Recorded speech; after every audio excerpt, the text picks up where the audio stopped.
Class ರೂಮಲ್ಲಿ ಕೂತ್ಕೊಂಡು ಎಷ್ಟೋ ವರ್ಷ ಆಗೋಗ್ಬಿಟ್ಟಿತ್ತು. ಏನೋ ಒಂಥರ ಖುಷಿ ಆಗ್ತೈತಿ ಕಾಲೇಜ್ ಒಳಗೆ ಬಂದಿರೋದು. ಕಪ್ಪಕ್ಕಿ ಸಿಕ್ತು ಸಿಕ್ತು ಸಿಕ್ತು ಕಪ್ಪಕ್ಕಿ. ಇಷ್ಟನಾ?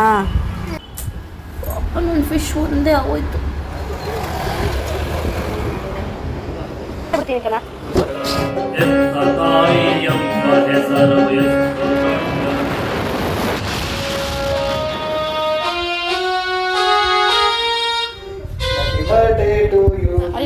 ಹಕ್ಕೆ ಕವತ್ತು ಗಾಕ್ಕೆ ಗವತ್ತು ಆವತ್ತು ಸರಸ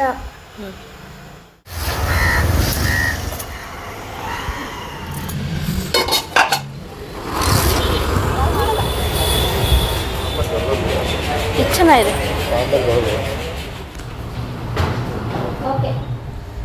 ನೋಡು, ನಮ್ಮ ಅಪ್ಪನ ಹೆಸರು ಶಿವಕುಮಾರ್ ಸ್ವಾಮಿ, ನನ್ನ ಗಂಡನ ಹೆಸರು ಕುಮಾರಸ್ವಾಮಿ.